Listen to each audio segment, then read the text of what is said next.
یزید زندہ رہ کے مرد آباد ہو گیا، حسین سر کٹا کے زندہ باد زندہ باد زندہ باد ہو گیا۔ چند لفظوں میں چاہتا ہوں کہ یہ عرض کر دوں کہ امام حسین علیہ السلام نے اس جنگ میں کون سا اسلحہ استعمال کیا، یہ بھی بڑی اہم بات تھی۔ جنگ کرنے نکلے ہیں نا، تو جنگ کرنے کے لیے جنگ کا فیصلہ اسلحے کی قوت کے اوپر منحصر ہوتا ہے۔ اس سے پہلے اسلحہ لوہے کا بنا ہوتا تھا، اس سے پہلے اسلحہ لوہے کا بنا ہوتا تھا، پتھروں کو اسلحے کے طور پہ استعمال کیا جاتا تھا، یہ ساز و سامان تھے لڑنے کے لیے۔ پھر ایک جماعت گروہ فوج ہوتی تھی جو اس اسلحے کو استعمال کرتی تھی۔ حسین نے دنیا میں پہلی مرتبہ وہ اسلحہ استعمال کیا جو اس سے پہلے تاریخ میں بطور اسلحے کے کبھی استعمال نہیں ہوا۔ بالکل یونیک اسلحہ ہے جو امام حسین نے استعمال کیا۔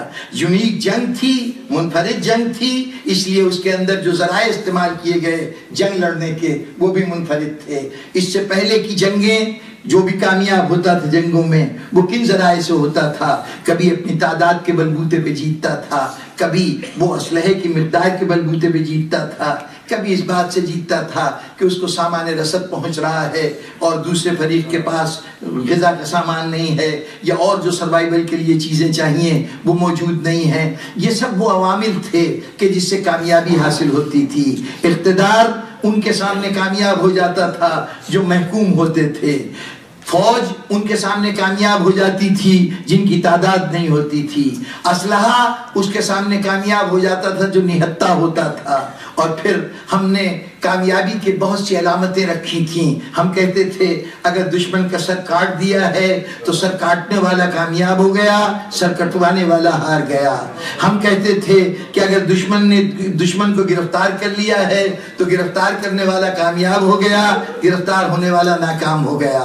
اگر دشمن کو ہتھکڑیوں میں بیڑیوں میں جکڑ کر بازاروں میں گھمایا گیا، ہم نے کہا گھمانے والا کامیاب ہو گیا اور قیدی بننے والا ناکام ہو گیا۔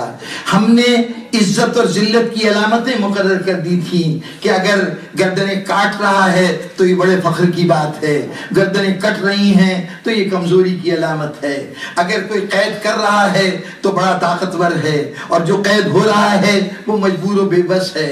ہم نے کہا کہ جس کی بازاروں میں تشہیر کی جا رہی ہے، جس کو بدنام کیا جا رہا ہے، تو بدنام کرنے والا اس مقام پہ ہے کہ وہ دوسرے کو بدنام کر سکتا ہے، اور ان بیچاروں میں تو اتنی بھی طاقت نہیں ہے کہ اپنا دفاع کر سکیں۔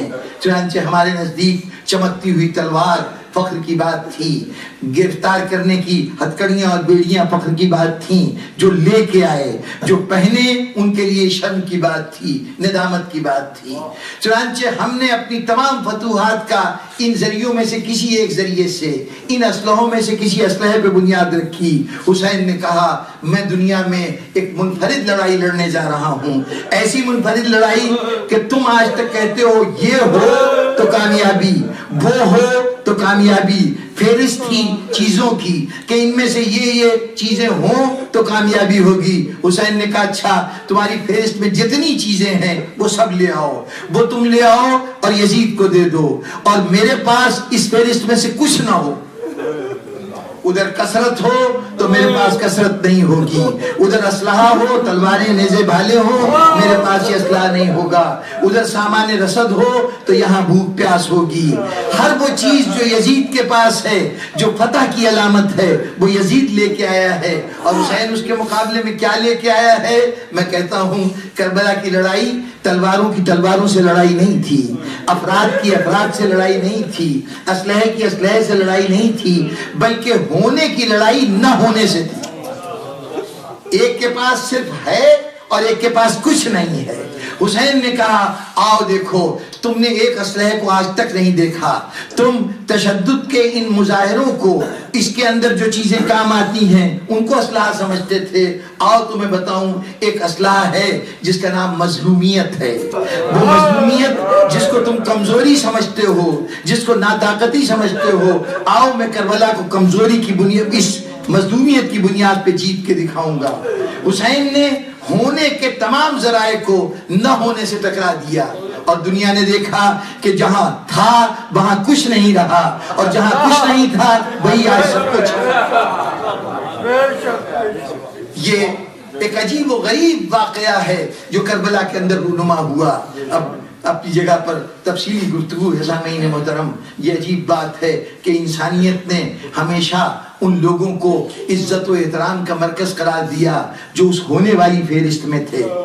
جنہوں نے گردنیں کاٹی ان کو ہم نے فخر سے اپنا ہیرو بنایا. ہماری تاریخوں کے اندر چنگیز خان کا ذکر تو ملتا ہے.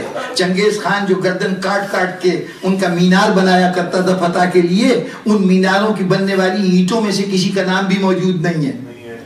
مارے جانے والوں کا نام نہیں ہے, مارنے والے کا نام ہے. گرفتار کرنے والوں کا نام نہیں ہے, گرفتار کرنے والوں کا نام موجود ہے تاریخ میں, گرفتار ہونے والوں کا نام موجود نہیں ہے. قید خانوں میں مر گئے, تباہ و برباد ہو گئے. حجاج ابن یوسف ثقفی 70,000 آدمی اس کے قید خانے میں تھے. کیا نام تھا, کیا پتہ تھا؟ تاریخ نے ان کا ذکر نہیں کیا, ہاں حجاج ابن یوسف ثقفی کا ذکر کیا ہے.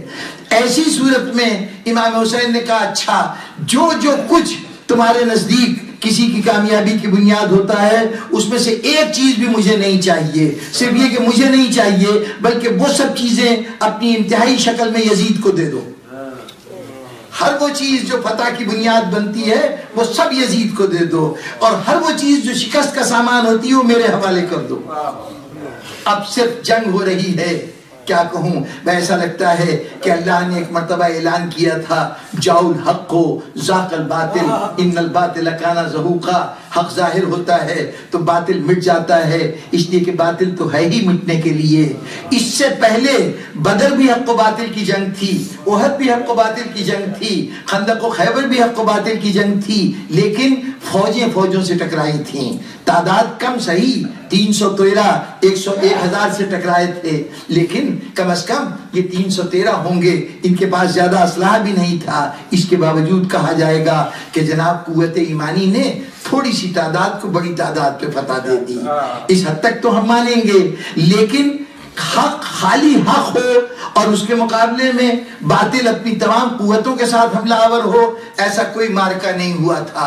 جب ایسا مارکہ نہیں ہوا تھا تو خدا کا یہ قول ثبوت کا محتاج تھا کہ کبھی ایک تو مارکہ ایسا ہو کہ جس میں ایک طرف باطل کے پاس ساری قوتیں ہوں جس سے کامیابی حاصل کی جا سکتی ہے, اور حق صرف حق لے کے کھڑا ہو, اس کے پاس کوئی چیز نہ ہو. یہ ادھار تھا قدرت کے اوپر کہ کوئی مارکہ ایسے زمانے میں ادا ہو. حسین نے کہا یہ مارکہ میں ادا کروں گا.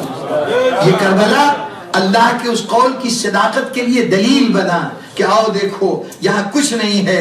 یہ یزید اپنے لاؤ لشکر کے ساتھ, اپنے اقتدار کے ساتھ, اپنے سپاہ کے ساتھ, ان تمام چیزوں کے ساتھ فنا ہو جائے اور حسین کچھ نہ ہوتے ہوئے قیامت تک کے لیے باقی رہ جائے تو سمجھ لینا کہ حق کامیاب ہوتا ہے, باطل مٹ جایا کرتا ہے.